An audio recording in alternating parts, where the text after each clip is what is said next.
Tundub, et Donald Trumpil on tõsised probleemid Kuubaga ning need probleemid on põhjustanud Venemaa ja Iraan. Luure püüdis kinni Kuuba plaanid rünnata Ameerika sõjaväebaasi ründedroonidega, mida on juba Moskva ja Teherani poolt rohkelt tarnitud.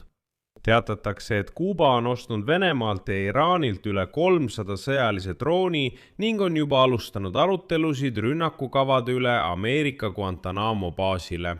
Ameerika sõjalaevad ja isegi Key Westi linn Floridas, mis asub Havannas 140 kilomeetri kaugusel, ja ma rõhutan, see ei ole enam kuulujutt ega oletus.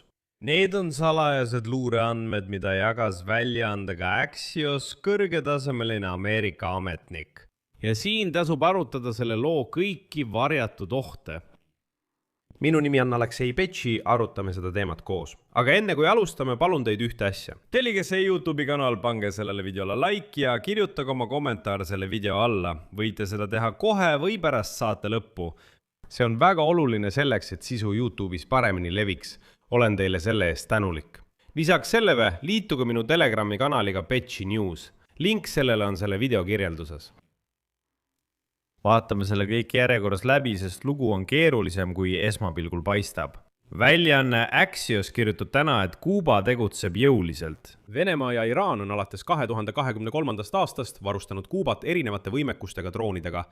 Kuid on infot, et viimase droonipartii võisid venelased kohale toimetada tankeriga, mis selle aasta märtsis murdis läbi Trumpi blokaadist ja tõi Kuubale naftatooteid humanitaarabi nime all.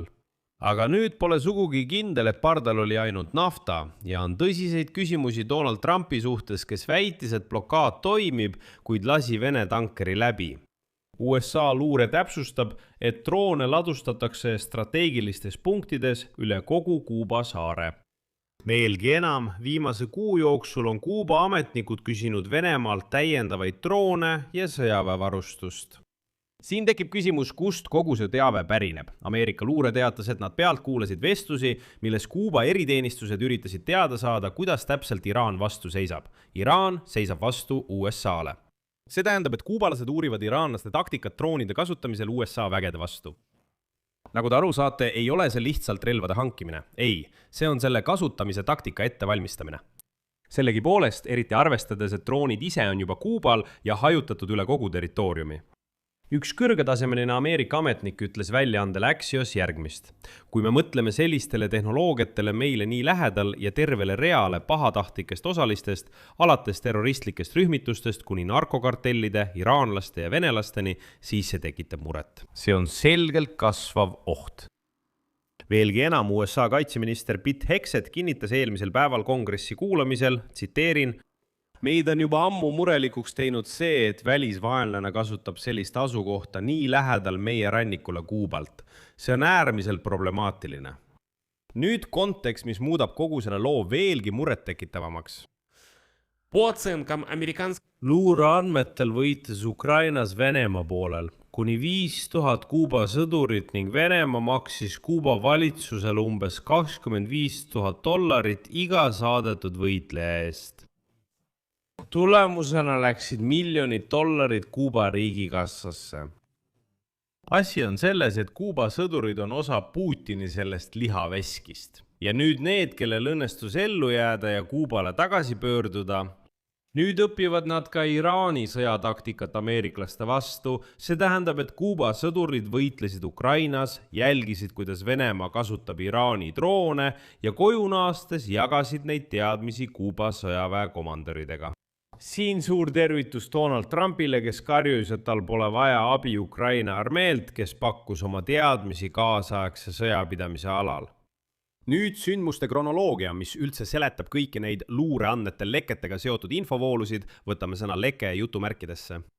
Juba neljapäeval 14. mail arutasime siin samal YouTube'i kanalil, et USA Keskluureameti direktor John Redcliffe lendas Havannasse. Ja see oli esimene CIA direktori visiit Kuubale rohkem kui 10 aasta jooksul. Hiljem teatas CIA, et direktor Redcliffe andis selgelt mõista, et Kuuba ei saa jätkata platvormina vastastele, kes edendavad vaenulikke päevakordi läänepoolkeral. Vastaste all peetakse silmas Venemaad, Hiinat ja Iraani. nii et CIA direktor Redcliffe kutsus samuti Kuuba režiimi üles oma totalitaarset süsteemi demonteerima kui tingimust Ameerika sanktsioonide tühistamiseks. See tähendab, et see on omamoodi ultimaatum. Ja 3 päeva pärast CIA direktori visiiti Kuubale. Väljen Axios avaldab Ameerika luureandmeid 300 drooni kohta, mis toimetati Kuubale Moskvast ja Teheranist. Nagu te aru saate, ei ole see juhuslik kokkusattumus. Ei, vaadake, mis toimub.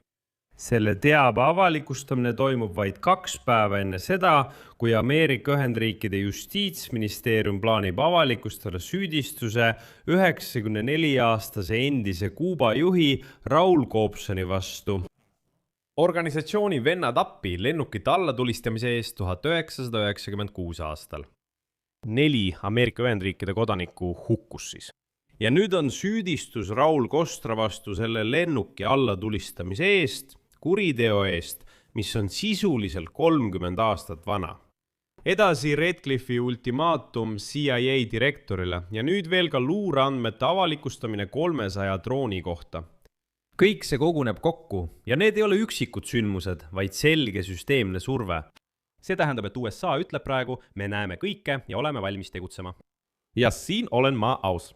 Need luureandmed võivad saada ettekäändeks USA sõjalisteks tegevusteks. See on oluline, sest samamoodi kujundati olukord enne Ameerika operatsioone Venezuelas. Kõigepealt luure, siis diplomaatiline surve, siis tegevus. Sama skeemi järgi. Maduro eemaldati võimult selle aasta alguses. Ja siin Iraani jälg. Kuubal on üldse eraldi lugu.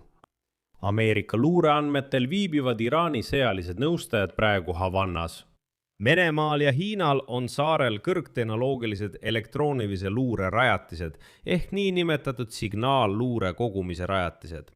See tähendab, et Kuuba pole juba ammu lihtsalt kommunistlik naftata saar. Ei, see on USA vastaste tugipunkt, mis võimaldab neil luurata otse Florida rannikul. Muidugi Kuubat ennast. Ameerika Ühendriikides vaevalt keegi otseselt kardab, sest see riik ise vaevalt kujutab endast ohtu.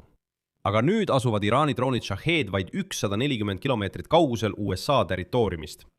Et aru saada, see on nagu Kiievist Žõtomõrini, see pole tegelikult nii kaugel.